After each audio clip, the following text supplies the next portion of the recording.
of the whole Make America Healthy Again shtick, touted by Trump and RFK Jr. on the campaign trail, is that Americans need to have better food to eat, which, true, absolutely. Robert F. Kennedy Jr. is taking a stand against major food companies, accusing them of using harmful ingredients banned in other countries. He claims they've been allowed to poison American children and is now pushing to remove these dangerous foods from shelves. This is what most Americans innocently put into their bodies these days, and most alarmingly, into the bodies of their children. Are everyday foods more harmful than we realize? So which of them have been banned? In this video, we'll take a look at 15 foods that have been banned from American markets. How U.S. food regulations have left American consumers exposed to chemicals and additives that have been banned. Store-bought bread.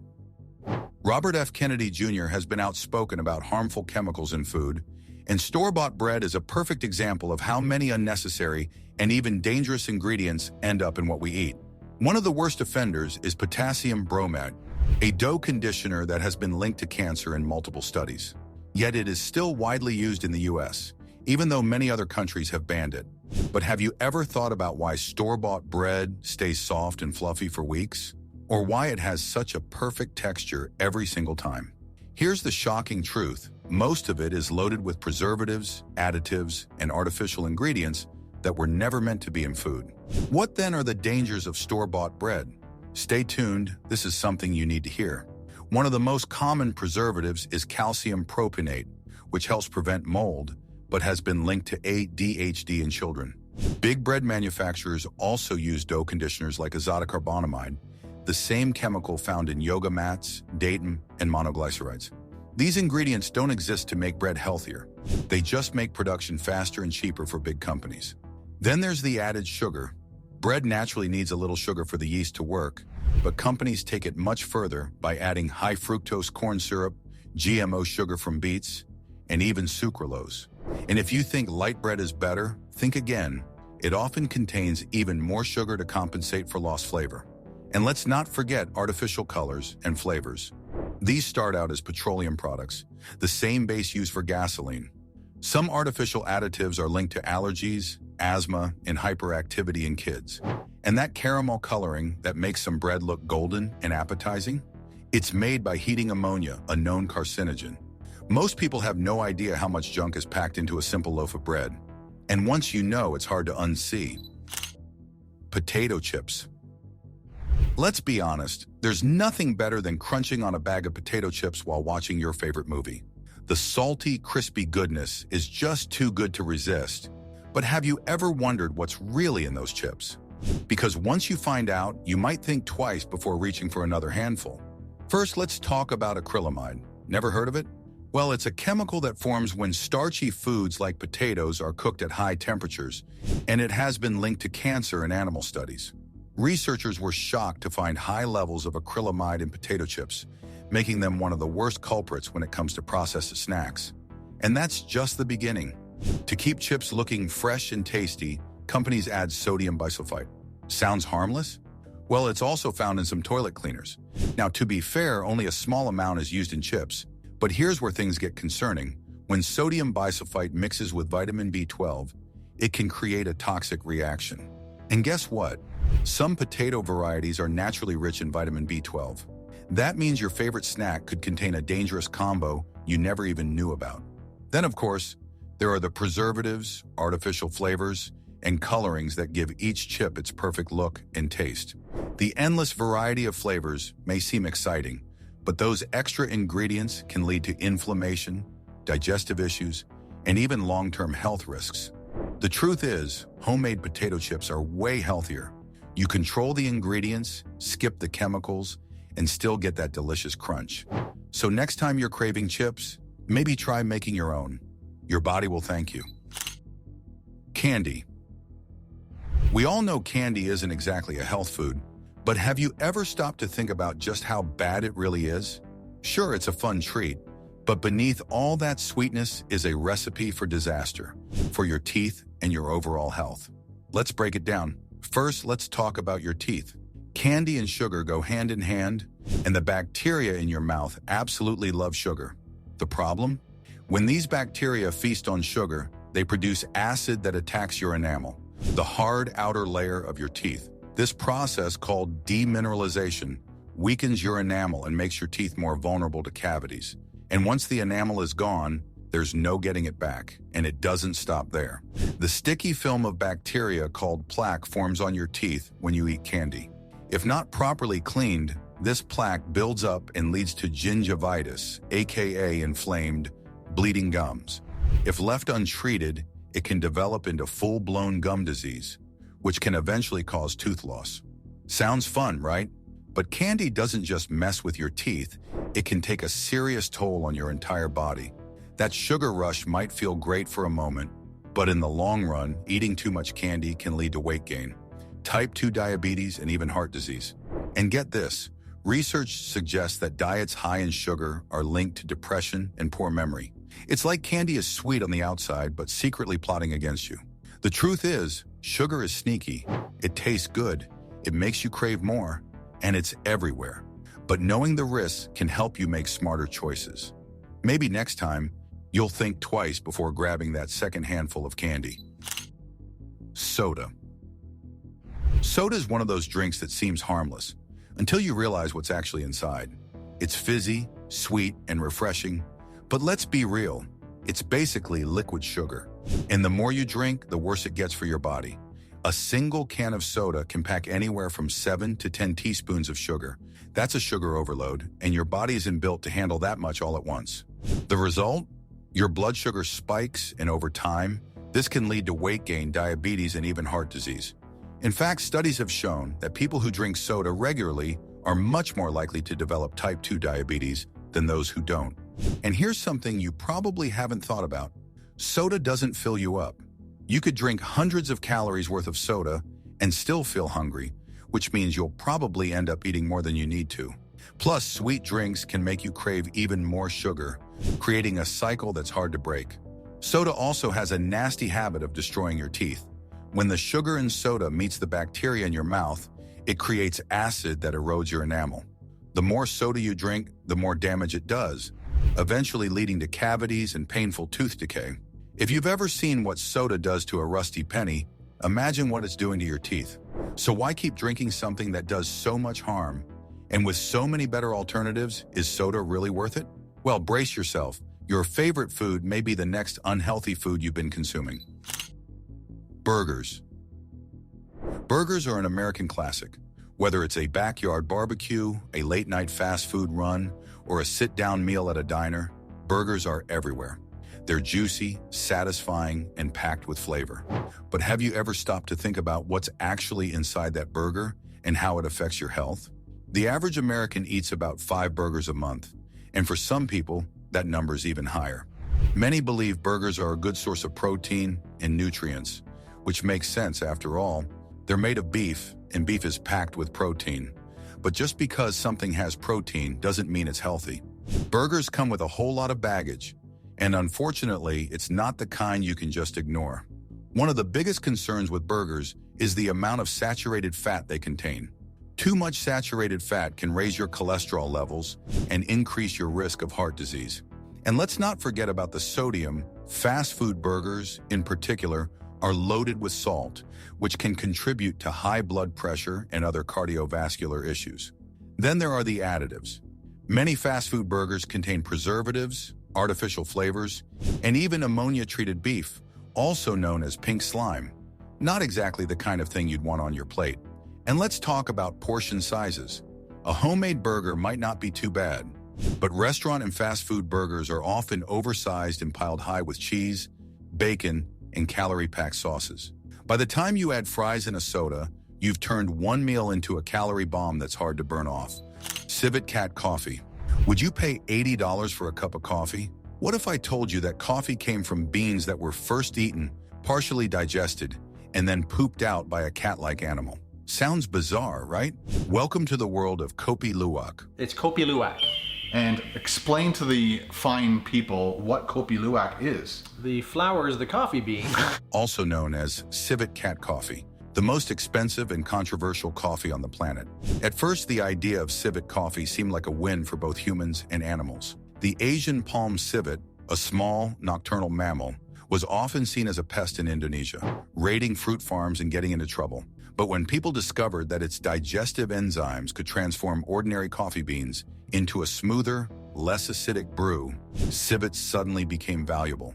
Instead of being hunted, their droppings were collected from the wild, and their poop-processed coffee became a luxury item. But with demand skyrocketing, things took a dark turn. Instead of collecting beans from wild civets, farmers started capturing these animals and keeping them in tiny, filthy cages. Researchers who investigated 16 coffee plantations in Bali found civets trapped in horrible conditions, small cages soaked in urine and feces, with no room to move. Some animals were painfully thin from being forced to eat only coffee cherries. Others were overweight because they had no space to exercise. Worst of all, many were suffering constant pain from standing on wire mesh floors all day and night. These animals, which are naturally nocturnal, were also exposed to loud tourists and traffic during the day, making their suffering even worse. Many had no clean water, no chance to interact with other civets, and no way to escape their misery. And here's the real kicker. There's no way to tell if the kopi luwak you're buying was made from wild or caged civets. A BBC investigation in 2013 exposed how coffee from abused, caged animals was falsely labeled as wild and sold in Europe. So that luxurious cup of coffee might have come at the cost of immense animal cruelty. Red dye 40. Ever noticed your kid bouncing off the walls after eating a bright red cupcake? It's easy to blame sugar, but artificial food dyes, especially red dye 40, might be playing a bigger role than you think. Red dye 40 is one of the most common color additives in processed foods. It's made from petroleum, yes, the same stuff used to make gasoline, and is approved by the U.S. Food and Drug Administration for use in food and drinks. But not everyone is convinced it's harmless. Some studies suggest a link between artificial dyes and hyperactivity, particularly in children with ADHD. In some cases, kids showed improved attention and behavior when dyes were removed from their diets. While more research is needed, the concern is serious enough that several countries have banned certain food dyes, including red dye 40. The U.S., however, still allows them. So where is this sneaky dye hiding? Pretty much everywhere. If a food comes in a package and has a bright, unnatural color, there's a good chance it contains red dye 40. It often appears on labels under different names, such as Red 40, Red 40 Lake, FD and C Red number 40, 40 or FD and C Red number 40, Aluminum Lake. Since ingredients are listed by weight, the higher up you see red dye 40 on a label, the more of it you're consuming. While the effects of food dyes vary from person to person, it doesn't hurt to be mindful of them, especially if you or your child experience hyperactivity or allergic reactions. So the question is, do you really want to eat something colored with petroleum? This might sound pretty concerning, but wait until you see what's coming next. Chewing gums. Did you know that every time you chew gum, you might be munching on a secretion from sheep's wool? Sounds weird, right? But it's true. Many chewing gums contain lanolin, a waxy substance secreted by sheep's sebaceous glands. It helps keep their wool waterproof, which is great for them, but maybe not so great for us when it ends up in our gum. Since lanolin is part of the gum base, the ingredient that makes gum chewy, manufacturers don't have to list it separately. So unless you're reading every single ingredient label, and let's be honest, most of us don't, you'd never even know it's in there.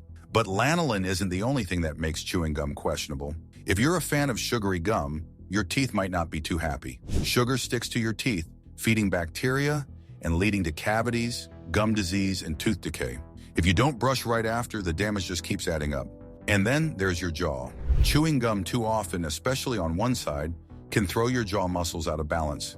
Over time, this could lead to jaw pain, earaches, headaches, and even TMJ disorders. That's not all. Chewing gum makes you swallow more air, which can trigger bloating and discomfort, especially if you have irritable bowel syndrome. Artificial sweeteners like mannitol and sorbitol, found in sugar-free gum, can cause diarrhea too. And here's something even more shocking. If you have silver dental fillings, chewing gum might be releasing mercury into your body. High mercury exposure is linked to neurological problems, memory loss, and other serious health issues. So should you quit gum altogether?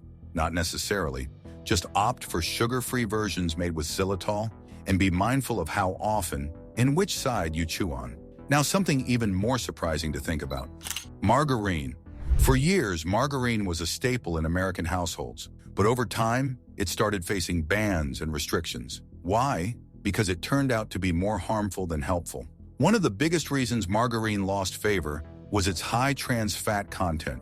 Trans fats are artificially created during hydrogenation, a process used to solidify vegetable oils. These fats raise bad cholesterol while lowering good cholesterol, leading to clogged arteries, heart disease, and even strokes. Recognizing this danger, the US FDA took action, banning partially hydrogenated oils, the main source of artificial trans fats, in 2018. With that, margarine was effectively pushed out of the market. But trans fats weren't the only issue. Margarine is highly processed, often containing questionable additives like emulsifiers, artificial colors, and preservatives. These ingredients extend shelf life and improve texture, but they can also disrupt gut health, contribute to inflammation, and potentially impact metabolism. In contrast, natural alternatives like butter or plant-based spreads the age-old argument. Which one is better for you, butter or margarine? tend to have simpler ingredient lists with fewer synthetic additives. Another concern was its nutritional value, or lack thereof. Unlike butter, which naturally contains vitamins like A, D, and K2, margarine's nutrients often come from artificial fortification. The refining process strips vegetable oils of their natural vitamins, making margarine a less wholesome choice. On top of the health concerns, margarine production has environmental costs. The mass production of vegetable oils like palm and soybean oil contributes to deforestation, habitat destruction, and increased pesticide use. As sustainability became a bigger focus, many consumers and manufacturers moved away from margarine. With mounting health risks and growing awareness, the U.S. market had little room left for margarine. When the FDA's trans fat ban came into effect, it was the final nail in the coffin. Tomato ketchup. From burgers and fries to samosas and Maggi, tomato ketchup has long been a go-to condiment. Its sweet and tangy taste makes it a popular choice for many. But while it may enhance the flavor of your favorite snacks, it comes with a range of health concerns that led to its removal from American markets. Many store-bought ketchups are packed with artificial additives, high fructose corn syrup, excessive sugar, and preservatives. These ingredients do more than just improve the taste, they contribute to serious health risks. One major issue is acid reflux. Tomatoes naturally contain citric and malic acid, which can aggravate gastric problems. Consuming too much ketchup increases stomach acid, leading to discomfort, heartburn, and potential digestive issues. High sugar content is another reason ketchup is under scrutiny. Some brands contain as much sugar as soft drinks, which can lead to obesity, insulin resistance, and an increased risk of type 2 diabetes. Even small amounts consumed regularly can contribute to long-term health problems. Excessive sodium levels in ketchup are a hidden danger. Many brands use high amounts of salt as a preservative, which can elevate blood pressure and increase the risk of cardiovascular diseases. For individuals already dealing with hypertension, frequent ketchup consumption can make matters worse. Additionally, harmful preservatives used to extend shelf life may have negative effects on metabolism and gut health. Some chemicals found in ketchup have been linked to allergic reactions, inflammation, and potential long-term health risks. With these concerns in mind, it's no surprise that American markets have distanced themselves from this once popular condiment. But the real question is, how much food do you have to do away with now? What you're about to hear will blow your mind. Canned mushrooms. Canned mushrooms might seem like a convenient addition to your meals, but they come with some risks that most people don't think about. While they're generally safe, there are a few hidden dangers that could make you rethink grabbing that can off the shelf. One of the biggest concerns is food poisoning. Staphylococcus bacteria can grow on mushrooms before they're canned, and if the canning process doesn't eliminate them completely, they can release toxins that won't go away even when you cook the mushrooms. That means you could end up with nausea, vomiting, or diarrhea just from eating what you thought was a harmless topping on your pizza. Then there's botulism, a rare but serious risk. If Clostridium botulinum bacteria survive in the can, they can produce a deadly toxin that affects the nervous system. This is especially risky with home-canned mushrooms, where improper sealing or heat processing can turn a simple side dish into a dangerous meal. Even the can itself can be a problem. Defective seams or tiny cracks in the metal can let bacteria sneak in, leading to spoiled mushrooms that could make you sick.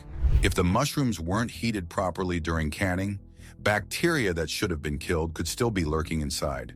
And let's not forget the high sodium content. Canned mushrooms often sit in salty brine, which can be a problem for people watching their blood pressure.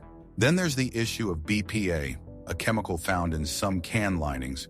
BPA has been linked to hormonal imbalances and other health concerns, so you might be getting more than just mushrooms in every bite.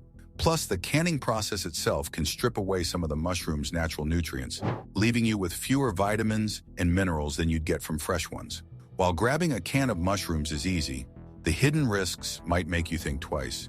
With possible bacterial contamination, excess sodium, and even potential exposure to harmful chemicals, maybe fresh mushrooms are worth the extra effort. Hot dogs. Hot dogs might be a beloved classic, but they come with some serious health concerns that most people would rather not think about. While they're cheap, easy to cook, and perfect for summer barbecues, the truth behind what goes into a hot dog and what it does to your body isn't nearly as appetizing.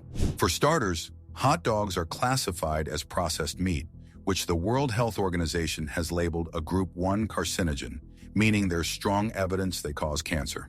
Eating just one hot dog a day has been linked to an 18% higher risk of colorectal cancer. Even more alarming, studies suggest that children who eat hot dogs regularly have a much higher chance of developing brain tumors and leukemia. That's not exactly the fun summer snack most people imagine. Then there's heart disease. Hot dogs are loaded with sodium and saturated fat, two major culprits behind high blood pressure and clogged arteries. Some studies have found that eating processed meats regularly can significantly increase the risk of heart failure and early death. And if that's not enough, research also shows a strong link between hot dogs and type 2 diabetes. The high levels of nitrates and nitrites in hot dogs can damage insulin-producing cells, making it harder for the body to regulate blood sugar. Beyond the long-term health risks, there's also the issue of safety. Hot dogs are frequently recalled due to contamination with metal shards, plastic, or even listeria, a bacteria that can cause serious illness. People have even reported finding razor blades, hair clumps, and buttons inside their hot dogs. Definitely not the kind of surprise ingredient anyone wants. And let's be honest, hot dogs are rarely eaten alone. They're usually paired with highly processed white buns, sugar-packed condiments, and greasy sides like chips and soda. That turns an already unhealthy food into a full-blown nutritional disaster. While they might be a nostalgic favorite, hot dogs are far from a harmless snack. Shredded cheese. Next time you grab a bag of shredded cheese, you might want to take a closer look at the ingredients. While it's convenient, what you're sprinkling on your pasta or pizza isn't always pure cheese. Many pre-shredded cheese products contain cellulose, an anti-caking agent used to keep the cheese from clumping together. But here's the catch. Cellulose is often derived from wood pulp. That's right, some of your cheese may have a bit of tree in it. Cellulose is considered safe to eat, and the FDA allows up to 4% of it in shredded cheese. It's not just in cheese either. It appears in a variety of processed foods to add texture or prevent moisture buildup. But while it may not be harmful, it does take away from the cheese's natural quality. When shredded cheese is packed with cellulose, it doesn't melt as smoothly as fresh cheese does. Instead of that rich, creamy melt, it can end up dry and rubbery. There have also been cases where companies went overboard. One of the most infamous incidents involved Castle Cheese Inc., which got caught selling 100% Parmesan that wasn't exactly what it claimed to be. Their product contained high amounts of cellulose mixed with cheaper cheeses like cheddar, leading to legal trouble. This raised concerns about how much non-dairy filler might actually be in certain brands of shredded cheese. If you want the best cheese experience, buying a block and shredding it yourself is the way to go. It may take a little extra effort, but the flavor, texture, and melt quality make it worth it. After all, when you're paying for cheese, you want actual cheese, not wood pulp disguised as an anti-clumping agent. What more could shock you after these? Warning, what you're about to learn isn't for the faint of heart. Jelly beans.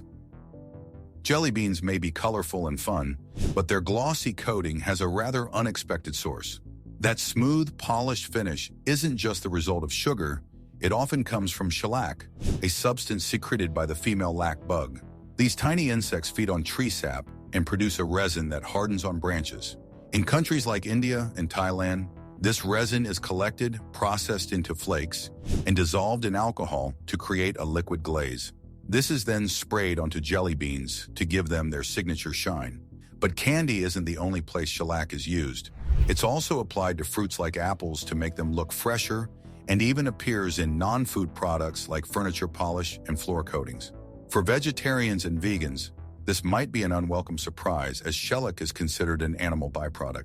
What's more, it's often listed under the code E904 on ingredient labels, making it easy to miss. While it's perfectly legal and widely used, the idea of eating bug-derived resin might make you think twice before reaching for another handful of jelly beans. Vanilla-based products. Vanilla is one of the most beloved flavors in the world, found in everything from cakes and cookies to ice cream and coffee. But not all vanilla flavoring comes from vanilla beans. Some products have historically used a much stranger ingredient, castoreum, a substance derived from beaver scent glands. Beavers have special sacs near their tails known as castor sacs, which produce a musky secretion they use to mark their territory. Somehow, someone figured out that this substance has a sweet, vanilla-like scent. And since it's technically a natural product, it has been used in food flavoring and even labeled as natural flavoring. That means you could have consumed beaver-derived vanilla without ever knowing it. Before you start panicking, here's the good news. Castoreum is rarely used in food today. Harvesting it is expensive and labor-intensive, making it an impractical choice for food manufacturers. Instead, most vanilla flavoring either comes from real vanilla beans or is synthesized in a lab to replicate the taste. If you see vanilla extract on a label, that means it's made from real vanilla beans, while vanilla flavoring could indicate synthetic alternatives. That being said, castoreum is still sometimes used in perfumes and specialty products. While it might sound bizarre, it's just one of many unexpected ingredients that have been used in the food industry over the years. The next time you enjoy something vanilla-flavored, you probably don't have to worry about beaver secretions. But the fact that it was once a possibility definitely makes for an interesting story. Isn't it fascinating how much there is to uncover about everyday foods? Which of these foods would you give up forever? And which ones are too good to let go? Drop your thoughts in the comments section. Do not forget to like this video and subscribe to our channel. Click on the next video displayed on your screen. You will enjoy it.